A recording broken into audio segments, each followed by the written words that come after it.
Good morning, everybody. Welcome to Sunrise. It is this morning. It's 23rd of January.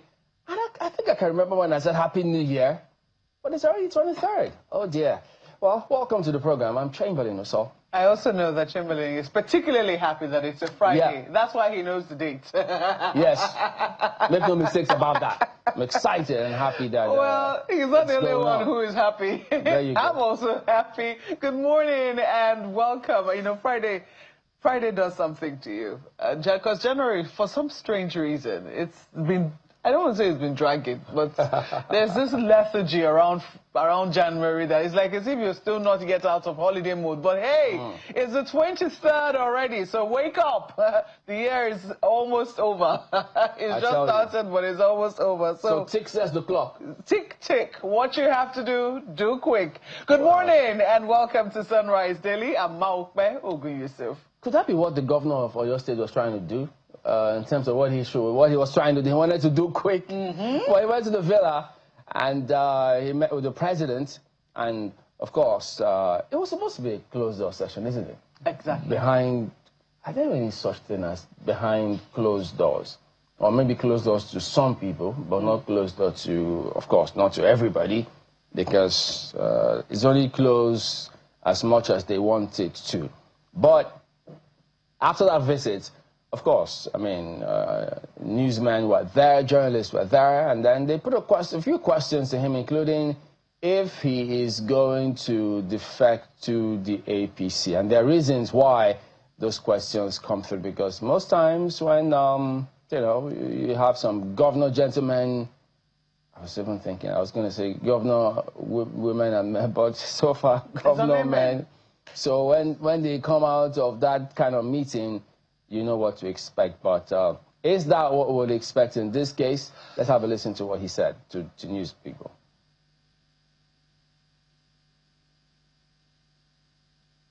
You know, all Nigerians must be concerned about, you know, welfare of our people. What are the governance issues? This issue of insecurity, poverty alleviation. I mean, there are things that has no coloration of a party as leaders, you know, whether president or governor of a state. Those are things that we have to work together, consult with one another and ensure that we can make life one shade better for our people. Sure. No, I'm comfortable in the PDP. And again, we may have issues in this country where you need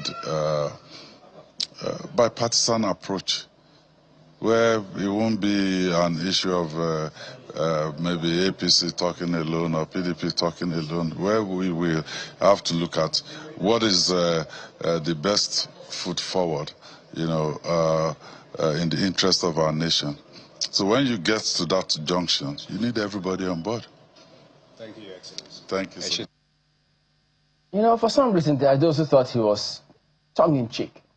The first thing he said, Chamberlain, my guess is they asked him why he was there. And he said the president is not the president of APC alone. He's the president of Nigeria. Yeah, sure. That was the first thing he said, and there are things that, you know, bind us together. And then he asked him that question about, you know, whether he was going to be defecting to the PDP, beg your pardon, to the APC as his colleagues have done. And that's when he said he was comfortable in the PDP.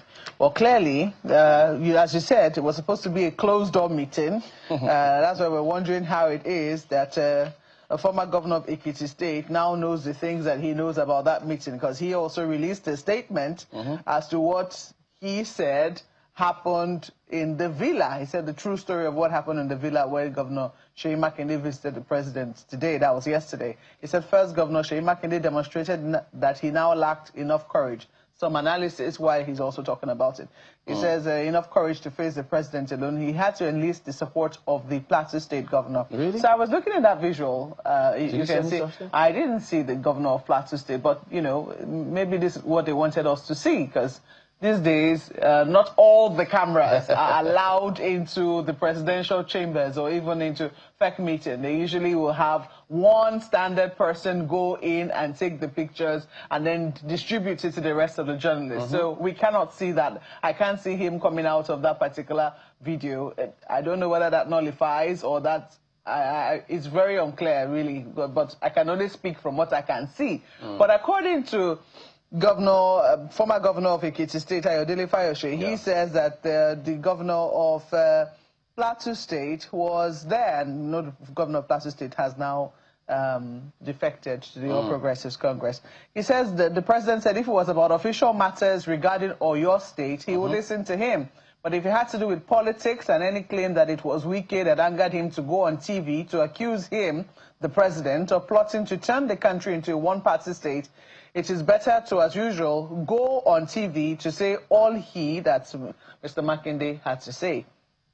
And he was told pointedly that he can't come to the closet on political matters to eat his words while saying another thing to the public. Now, I'm unclear as to how Mr. Ayodele Fayose, got this piece of information. I don't know how he got it, but I do know that in meetings like this, there are other people who are privy to the meeting. There are people who will be seated there on the inside who might not be visible. After all, there will be people who will be taking notes. For instance, if the president makes any promise or gives his word on anything, there are people who ought to follow up on behalf of the president. I do not know that the governor will be allowed any of his aides to come into that sort of meeting. But anyways, it was, he said lastly, the president made it clear to Mr. Makinde that Wike is someone who supports and consistency. He, that's the president, can't deny or wish away. Therefore, if Mr. Makinde has issues with Wike, that is between the two of them, and he should be left out of it. That's the president.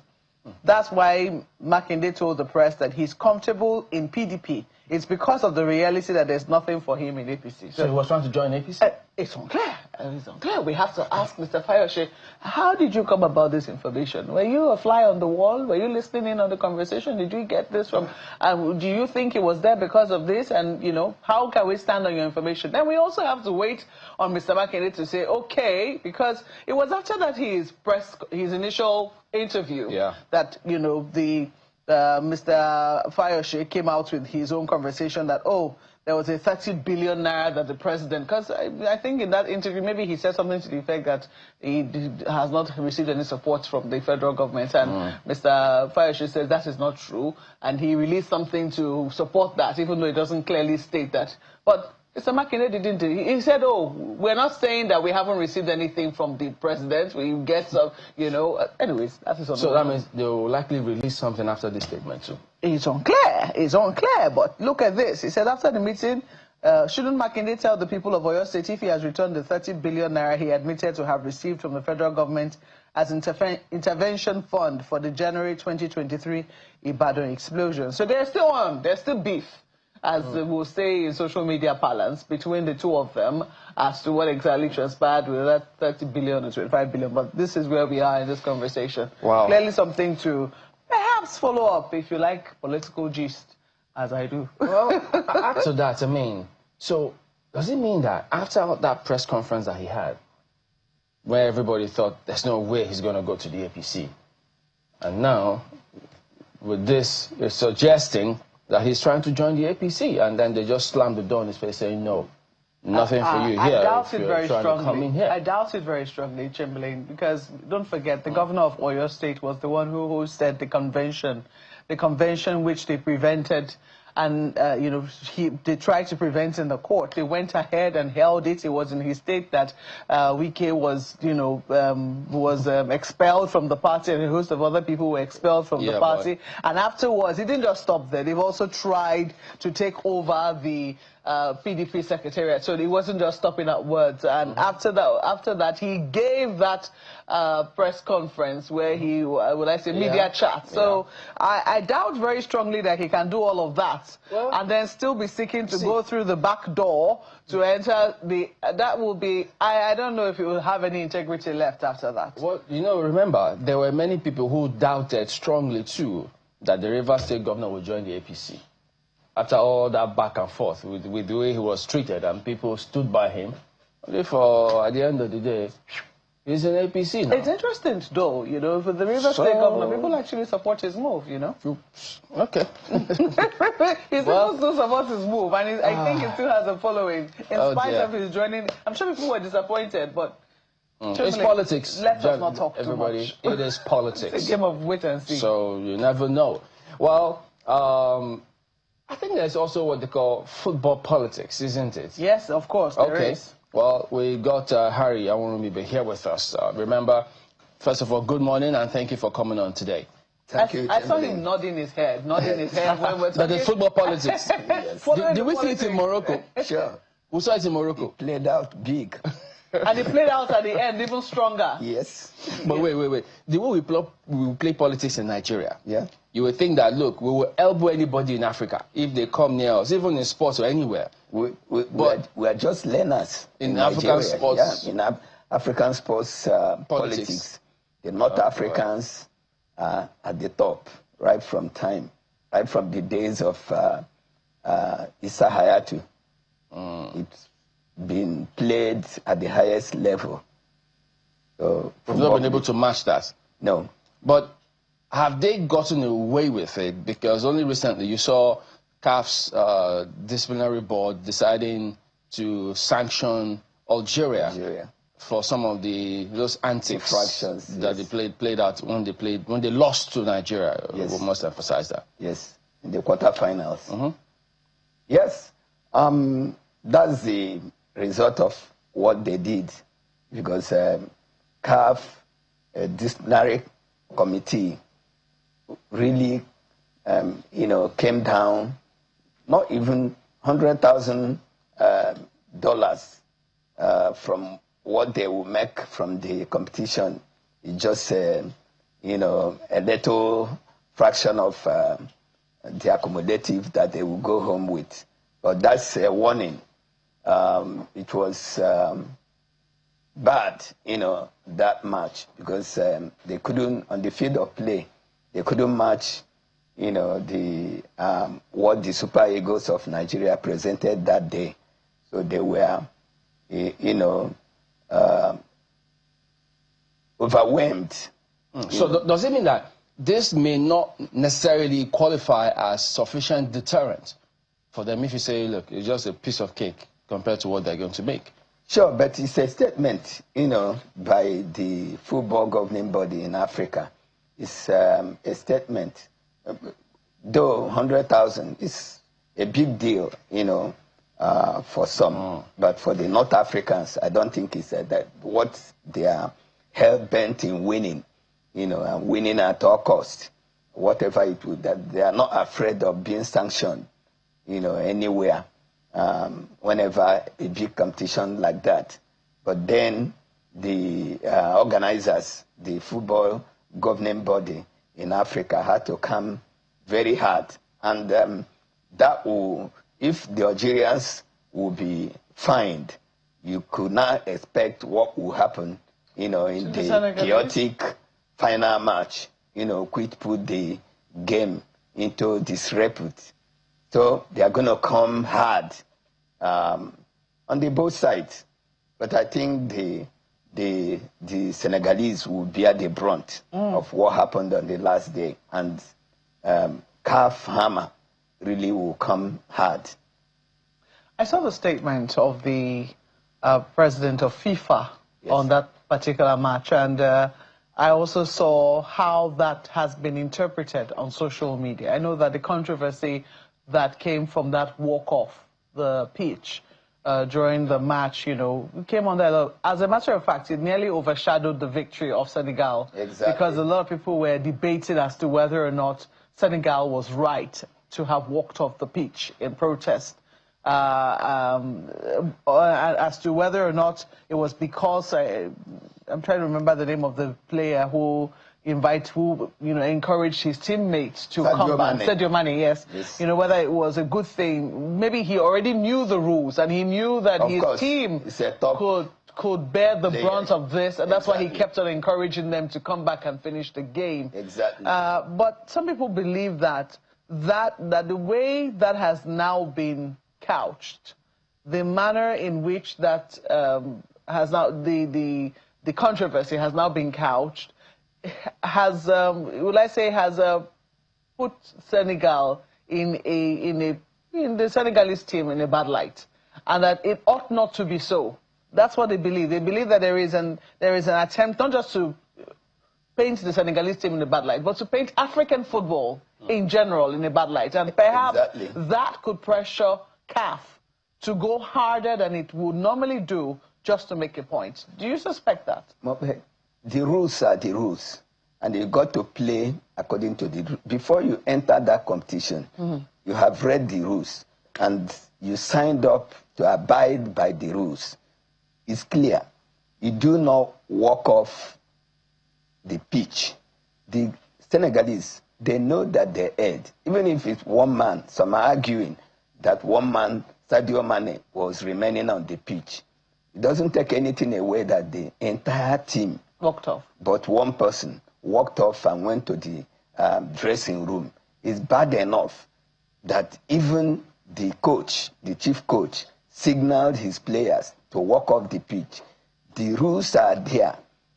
In fact, by my own interpretation, I would have said the Moroccans were so, probably because of the enormity of that final, you know, if they had remembered that the rule is that when these people walk out, they wouldn't have, because you can see both the Moroccan chief coach, Rougrari, and Walid Rougrari, the players, like their captain, Ashraf Hakimi, they were begging the players, they were pampering them to come back, but they don't want to hear any of such. If they had known, they would have gone one side to go and sit, knowing that even the referee wouldn't have begged anybody. You wait for them, and time, when that time elapses, you call the match. They would have lost, the Moroccans would have won that match if fair and square. Without, sure.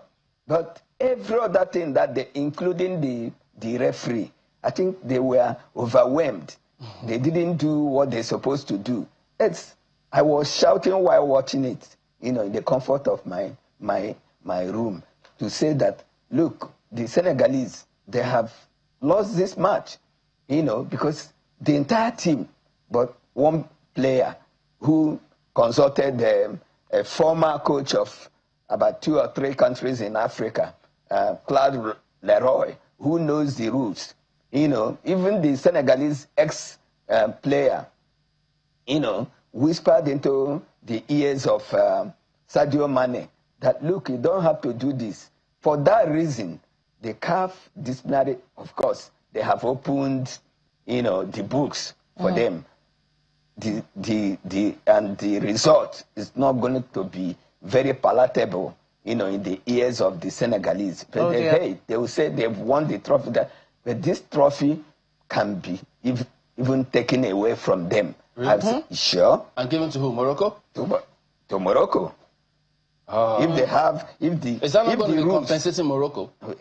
Well, you can't call it compensation because the rules are there. If the rules have said, if you walk off from this thing, it will be taken away from you. It will be taken away from you. Have you not seen, even in the Olympics, gold medals being awarded, and at the end of the day, Nigeria relay team at a time benefited from that because those who I remember that case, but does it mean the referee did not know the rules? Well, that's what I said earlier. That he must have been overwhelmed. Yes. You know, it's interesting. I'm reading Infantino's statement now. He says, I expect that the relevant disciplinary bodies at CAF will take the appropriate measures. He's putting pressure. Well, you can't call it... see, Infantino, his elections, Africa has over 52 votes. It's a very big, you know, block in FIFA elections. So if you don't curry favor from the Africans, from Morocco or North Africa, North Africans. Morocco is only one federation in Africa. Yeah, but how is that? He's not doing it because of Morocco. Yeah, but how would that tilt? Because of CAF. How would that tilt if he was eventually there? Take it away from he Senegal? Was there. He is the president of, you know, International Football Federation. So he has to make his own comment. And he knows that FIFA, because if CAF if CAF sanctions Senegal or Morocco, FIFA is going to stand on that and also punish such people. Yeah, that can happen. But if it tilts in such a way that they will take that trophy from Senegal and give it to Morocco, how is that going to go in terms of what African countries will think of FIFA? Does it mean because... Nobody is going to think about anything. Is that all about the rule books? Is it in the books? If it is in the books, they will activate it. So what will be the punishment for Morocco in terms of how they behaved to teams that they hosted? Of course, the unruly behavior of the Moroccan fans or those who are stealing towels of goalkeepers, yeah. All those footages, CAF must have got them now. FIFA must have got them now because FIFA knows that even the CAS, that is the Court of Arbitration of Sports, they've all been keeping records of all these things because anyone that is being sanctioned can go all the way. So you can go to FIFA, you can go to CAF, to go and, CAS, yes, to go and seek for redress. Therefore, these ones will have all those evidences that showed itself. I'm curious though, because some people believe that Senegal suffered a lot during that match, and that it was like I say that penalty call was the straw that finally broke the camel's back. You know, with all that they had endured throughout the game. What recourse did Senegal really have? Should they have endured it to the very end, even if the game doesn't go their way? Would anyone talk about, would there be this level of attention to discipline if Senegal had seen that game through without any complaint, perhaps even losing at the end of the day and saying they're going to CAS? Will there be this? Because some people say, if we're really talking about justice and fair play, which is what football really should be about, it should be about unity, it should be about fair play. We always emphasize that. Would they really have been able to say that they were treated fairly, even if they went to all of these other systems of redress after the games? Sure, because you see why this thing is, it's not, I don't know how I will put it, but it is not in the hands of the Senegalese, the players or the officials. There's a referee, the man at the center. The rule says, whatever he says is the final. Exactly. So, talking about the infringements or the penalty calls, truly, from my own point of view, that's my personal opinion, the one that was denied the Senegalese, the referee had already blown. Because the guy who headed that ball into the net shoved Ashraf Hakimi. And he has fallen. And the referee, by his own interpretation, said it was a foul. So it was not given. But if we go by that principle... And VAR, whether they called him or they didn't call VAR at that time. Yeah. Yes, it did not go. The one that awarded the Moroccans the penalty, he didn't see it. The player complained, and the whole world saw that Diouf dragged theirs on the floor. By all standards, it was a penalty. We'll see. It was a penalty. We'll see what happens. They shouldn't have walked, for whatever reason. Why did Nigeria not walk off the pitch on their own? But they know the rules. But when most of them came back, the referee already blew. Obey the last order. Obey before complain. That's what football rules say. Yeah, but if we go by the principle you mentioned, right? Since they came back and the referee blew, the match went, the match finished. Is that not supposed to be the final say? Yes, that's what he did. Okay. And that's why I said, well, wait and see. It is not finished until it is finised. But now, politics. The thing has gone, yes. The thing has gone to the boardroom. Yeah. And it's at the boardroom that it will be determined. But to ask if the Senegalese, because of that walking off the pitch, they will be punished. But on this one, concerning us and Algeria, are you happy about the decisions of CAF? Yes, I'm very, very glad that they have been sanctioned. So it should serve as a deterrent, you know. All right. If you ask me, average North African team, would they, because of this, say they will not harass their opponents? They will not. All right. Harry Awurumi, a sports journalist, thank you for your time this morning. It's my pleasure being here. We're back in a moment. Don't go away. Okay, we are turning out. Well, not that. We just discussed football politics, but now this is still on politics. Yes, indeed. But remove the football in the politics, but this is the politics now. And that's why I've got Ken Azowa here with us. He is the Senior Special Advisor Media to the interim national chairman of the Labour Party, Senator Nana-Adi Usman's led team or faction, if I could say that. Yeah, because you have who has said, we reject this, we're going to challenge this. So it's not over until it's over. No, but it is contemptuous of you to toe that line. Remember, you're not a politician. The Federal High Court spoke very clearly the day before yesterday that Senator Nana-Adi Usman is the chairman of Labour Party. So using that appellation faction, I think you're going the way of Abure. So if because they said they were going to appeal. So well, at the moment you could say that. But if they go to court and say, you know what, we'll get a stay for this, what then happens? Well, you are preempting a stay that hasn't come. So until the stay comes, then we will know. But there is no stay of execution as it stands today. So there is a judgment in place that has to be executed. So we're going to say you're the victors in this case, okay? So far. You're the victors in this case, but then... it is not us. It is the Labour Party that is the victor. When you say us, are you not the I thought you were referring to Nana-Adi Usman as the victor. No, I said you are the victor. Yeah, the party. And the entire Nigerians who love democracy, anyway, including you, Oh, God, you don't this politician can Did we go to court with you? What, did we even know about your kids? Anyways, this is where we are right now. And this certainly, well, I said 2 days ago, was certainly a good day for you, because I can see that you're happy visibly. Exactly. And we also heard Senator Nana-Adi Usman, you know, urging all party members, because she said there is no victor, no vanquished. And that she's urging all party members to come under this, you know, come together, unite, and let them put forward a very strong front. But clearly, not all persons within your fold are happy about that. Before that time, we had seen the Mr. Julius Abure. I'm very reluctant to use the word faction, even though as a journalist, that's what it's called. That is the easiest thing to use, because I don't know how to describe what we saw when we saw one side, you know, holding some, is it thank you meeting they said they were holding, and then we saw Mr. Ahmed Dati, who was the vice presidential candidate for the Labour Party in the 2023 elections, going to, you know, be happy with them, so to speak. I didn't know what to make of that.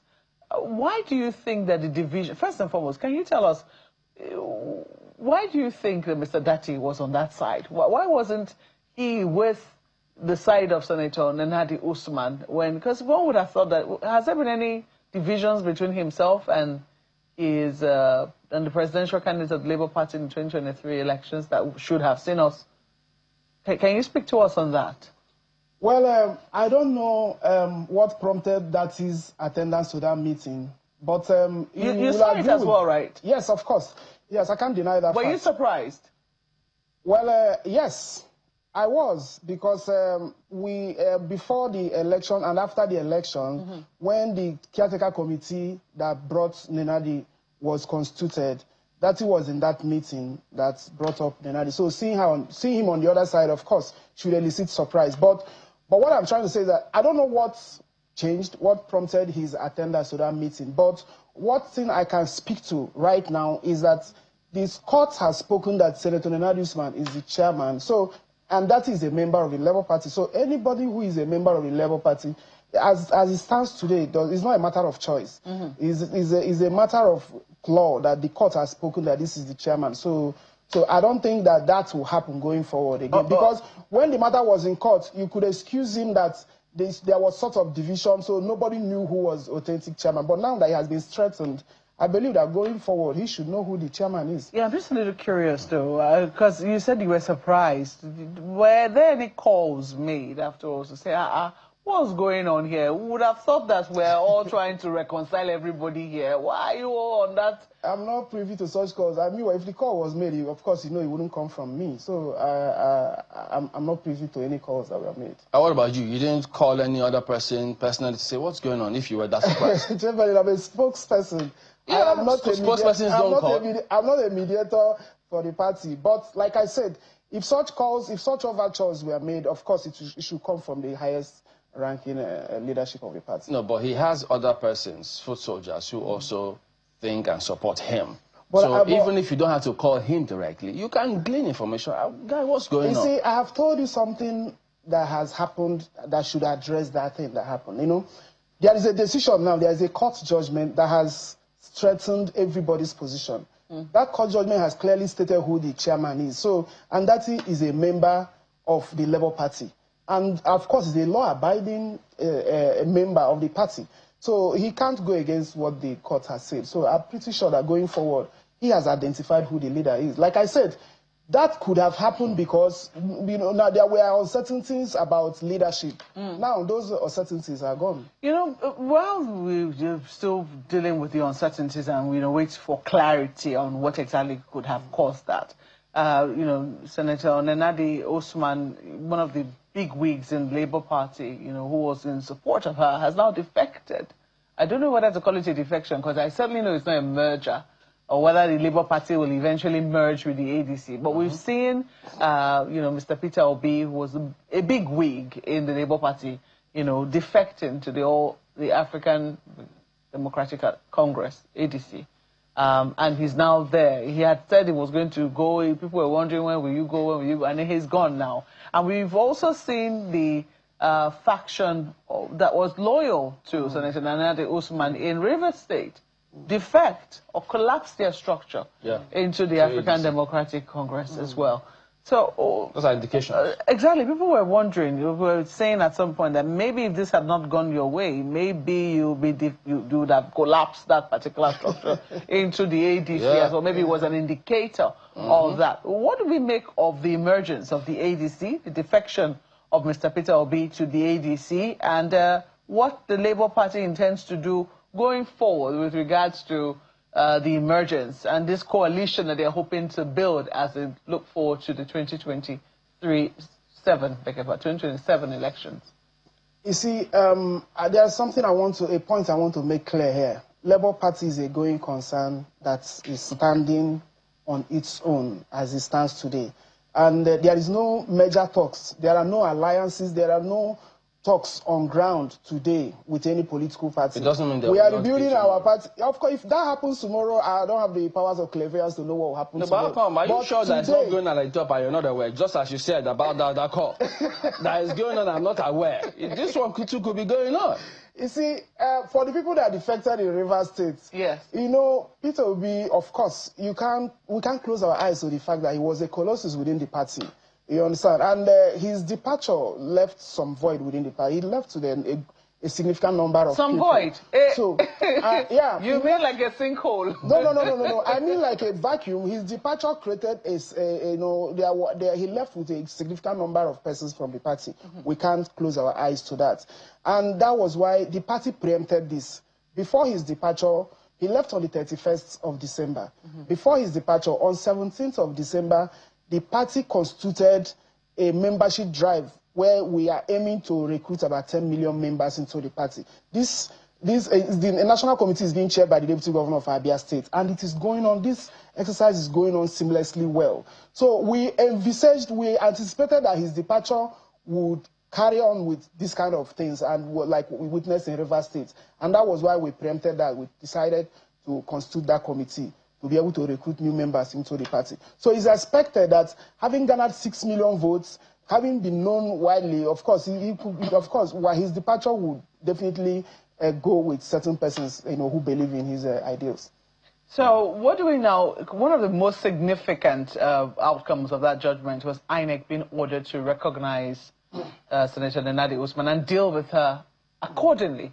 has INEC started doing that? Because I know that there were complaints as to how INEC sent a letter. I think that was the last time we came here, sent a letter. You guys didn't receive it. Julius Abure did. And you guys got to a meeting, or you're not even aware of the meeting, or... Yeah, there were circumstances where you even attended a meeting and Julius Abure was also there as well. You know, before that, you know, when those ones were happening, there was no consequential order to INEC. We haven't gotten this kind of direct order to INEC in the past. So, and I can excuse INEC for having not taken that kind of directive, because there hasn't been any court that ordered them directly to recognize Nenadi Usman. Even when we won in Supreme Court, there was no consequential order made. But this time around, there is an order made to INEC that henceforth Nenadi Usman should be recognized as the chairman of Labour Party, and all communications emanating from the party should be routed through her. It's a direct order. Now, coming to your question whether INEC has started implementing this decision was just given on the 21st of January. That was the day before yesterday. And to be clear, we have not served INEC. That we hope to do that today. But what happened is that INEC is a party to this suit. So ordinarily, they should have taken judicial notice of the existence of this judgment. But we will do the needful by making sure that it is brought before their knowledge formally. And I believe that once this is done, INEC will do it. INEC is a responsible institution that has benefited so much from the judgments of Nigerian courts, from the benevolence of Nigerian courts. He's a friend of the courts. And I know that they will not join Abure in his madness, because I'm already hearing what Abure is writing. He's saying his madness. You're trying to reconcile him. You're calling him mad? No, Julius Abure, because what I'm saying is that Julius Abure is in court. INEC released a statement 2 weeks ago that he has taken them to 7 courts. He has pending cases, about 7 cases in court, seeking similar reliefs.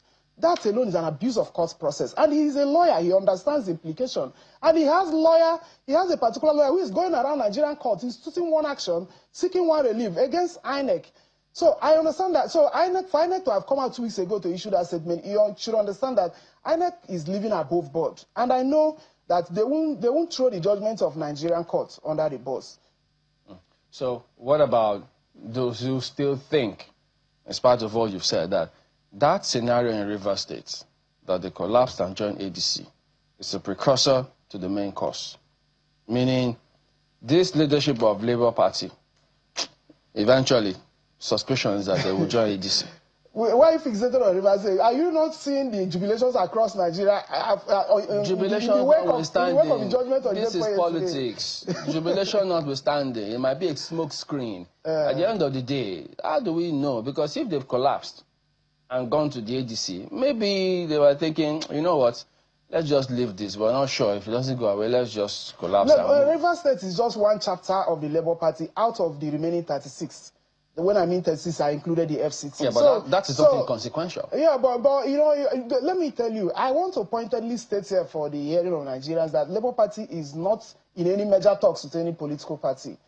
You understand? So that should be clear enough. So if that happens tomorrow, which I don't envisage, then so be. But as it stands today, we are prepared, we are rebuilding our party to go into the 2027 presidential election as a standalone political party. But you don't seem to be in the mood for reconciliation with Abure. With your phrasing, the phrasing that we heard from you, it doesn't look as if you are interested. You shouldn't join the madness of Abure. No, you see, the moment the judgment was given, I'm happy you read out the speech of the national chairman. Yes. She said, my brothers and sisters, I am embracing you. Let's forge ahead. Let's drop all these grievances. And 2 hours after that, someone is saying that I'm going on appeal. And I don't know if you read the statement that he issued. Tongue-lashing the Nigerian judiciary. You know, taking them to cleaners. The judge, you took the judge to cleaners. And this is the same judiciary that you are going on appeal to seek remedy from. So you can understand the irony of the whole situation. I'm just very quickly. Okay, I understand we have to go on a break very quickly, but when we come back, I want to know what your stance will be with these FCT elections that are coming up, the council elections, because we do know that, I know the Labour Party had raised issue about, is it their name not being included? Yeah. And what exactly will now happen ahead of the polls. But when we come back from this break, please stay with us. Keneluma Sogwa is still here with us. He is a senior special advisor media to the interim national chairman of the Labour Party, Senator Nenadi Usman, who recently got victory in court and recognized as the leadership, the the chairman now of the Labour Party. Okay, so very quickly, interim national chairman. Interim national chairman. So speak to us about this, the upcoming FCT elections and what FCT Council, I have to be very specific, elections, and what your party intends to do, especially now that you have been given this victory. Thank you. This question is very important because it will clear the air on where we are in the FCT election. You see, before this judgment, what elicited INEC's press release about 2 weeks ago against Abure was that he led a protest to INEC, protesting the exclusion of his candidates, so to speak, I should use the word candidate, that he submitted to INEC for FCT Council elections. So INEC excluded those candidates, and they anchored their reason on pending matters in courts. Now that this judgment has come, I am pretty sure that INEC is going to upload the names of our candidates, the names of the candidates of the Labour Party submitted by us, because the court has affirmed us as the authentic and valid leadership of the party. So it's a straightforward situation. So, I mean, clearly, the Labour Party is on the ballot. It was just to determine who the people were voting for. Well, the issue of who is on the ballot is INEC's decision to take, but we should be on the ballot. I think that should be what I should say. We should be on the ballot because our candidates are with INEC. But when they released the names of the candidates that will go in for the party and their candidate, they excluded Labour Party because the situation was hazy. They didn't know the appropriate leadership to deal with. Now that the court has said this is the leadership to deal with, and our candidates' names are with them, it's a given that they should publish them. What if they get a stay? If who gets a stay? You see, I don't want to deal with a hypothetical scenario that hasn't taken place. So that stay hasn't come. So let's deal with what we have now. So I don't want to talk about a stay that in short, as we stand now, Julius Abure hasn't even appealed this judgment.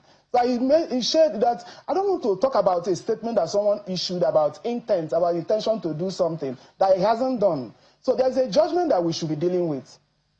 Even though you all think about that. Because you politicians, you think about that way more than that. Because we know when they win the election, they start planning for the next 4 years or next tenure. So you can't tell us now that you don't want to think about that. When your people have already started planning, what will we do if this happens? We've not finished the execution of our judgments, and we're talking about that's what you can give the media. But we know that that is going on behind the scene. But because, I mean, FCT, those elections are going to be really important because getting it right at the grassroots is really important. But what's your perspective on this? For those who think, wait a minute, wouldn't there be some sort of confusion as to what should supporters of perhaps Labour Party, because now if Peter Obi is going to ATC, you have people who are a little conflicted. Well, they say, okay, well, maybe I have to go with him and support what he supports. If he supports the candidate of ADC in the council elections, AMAC elections, well, they'll say, well, Labour Party, okay, well, do we call them obedient and Labour Party, sometimes difficult to distinguish between both. They could say, well, we have no choice too. We have to go with the candidates that he is supporting. So when that kind of narrative comes up, what's your response to it? Peter Obi is not a member of the Labour Party. So I don't know what you're talking about. So he's free to campaign for the candidates of his party. You know what he's talking about. That he can campaign for the candidates of the party, and we will campaign for the candidates of our party. Okay. So there are people that supported the Labour Party based on his presence in the Labour Party, and they were very clear in terms of distinguish themselves. They said they were obedient. So you have the obedience, and there were a lot. So there were so many of them. You see, Labour Party won the last FCT, both senatorial and House of Rep election. You understand? And he wasn't even though the person... He wasn't what?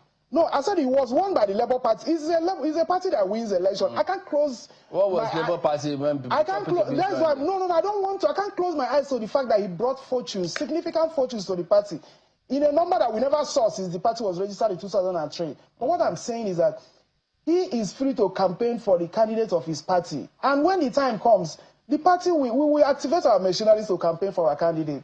The time still hasn't come.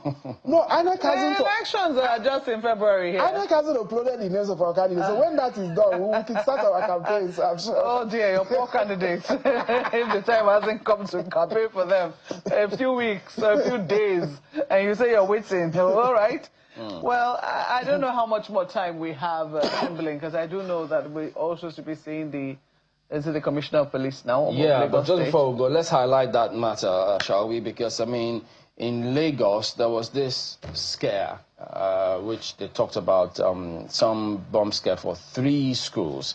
So the Commissioner of Police has said 7 persons have been declared wanted because that was a false alarm that was raised by those people. So the CP, incidentally, I think is stuck somewhere, should have been in the studios to shed a little more light on this subject matter, such that people don't get it, what's the word now, people don't exaggerate what it is, because usually when you say bomb scare in Lagos, chances are that there will be apprehension across board. Panic. Yeah, in the entire state. So, but he says 3 schools, they've deployed, and then they're onto these chaps. So, and then there's a certain list of people who they are also investigating, trying to catch up with them to make sure that they get to the bottom of this matter. So he's been speaking about this matter, and I think, do we still have that report where he spoke about what they're doing, how this even started in the first instance, what should the people do, how should they conduct themselves for all of this scenario? So I'm not sure if we have that. Do we have that?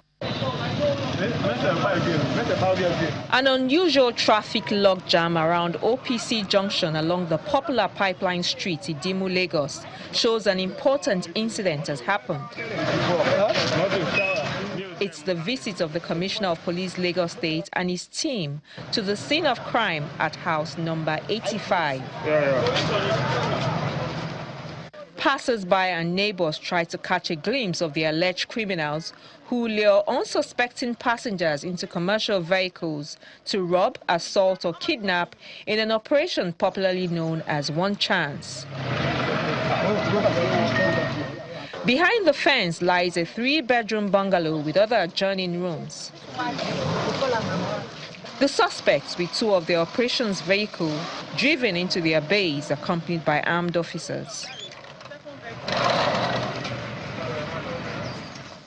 Straight they move in, leading operatives to identify their shrine and other places within the compound.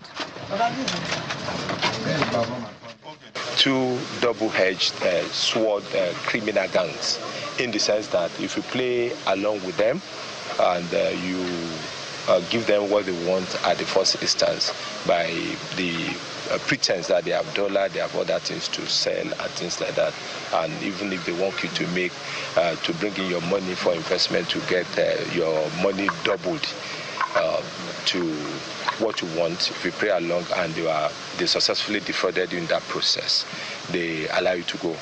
But if you are too smart for them and you know that this is a fraud and you are not ready to cooperate with them, they keep you here and start calling your family that you have been kidnapped, and until when your family now come to pay the ransom to them. The Lagos police boss speaks on the need for commuters to be careful and alive to their environment. You have to be your own policeman before we start policing you. Be very conscious, because you can't be safe in your home and you walk on the street and somebody take you into a vehicle like this, and before you know it, run the check, don't be in a hurry. But if you have to go work on a daily basis, that you go out early on time. Because if you go out early on time, you will not be in a rush to enter any available vehicle. The Lagos state government is not allowing this incident lie low. This team is here with their contravention notice to be served on the property owners, who have between 48 hours to 7 days to give their response before further action is taken.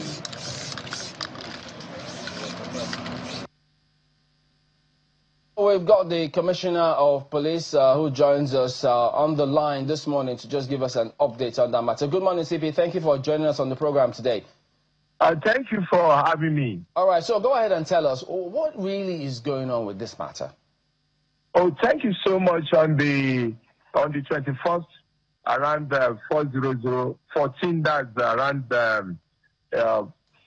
16:00, which is 4 p.m., we received information from the management of the grade school Ikeja and every Senegal school equally in Ikeja that they receive threat messages of fire explosion in their school, which is from a number 08103723478. So this same number is one that is sending these threat messages to the school, and equally send this same message to another school, Chartered House School in Ogombo area of Lagos State. So we started investigation in NS, and immediately I moved into Green School and the Abbey School personally with the Explosive Ordnance Department and all the conventional police and tactical squad to this school. Confirm you can still read me, sir? Yes, we can. Please go ahead, sir. Okay, so subsequently I moved in personally. We equally called the Lagos State Fire Service that sent us the fire truck in case of any eventuality. Then the Explosive Ordnance Department of the police in Lagos swept the entire school. There's virtually nothing that is incriminating that can cause any explosion, either by power or by IED in the school. So the entire area was swept. We kept our police personnel to be on ground.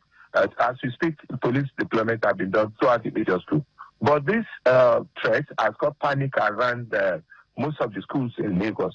And that is why we have been able to identify a principal suspect who is Kosi Sochukwu Keneyem Ogumwa.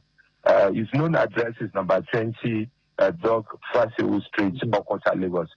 We are closing on him, and we believe he might be listening to us, that he should report himself at the nearest police station, because everything indicated that he's the one that sent these messages across to the school.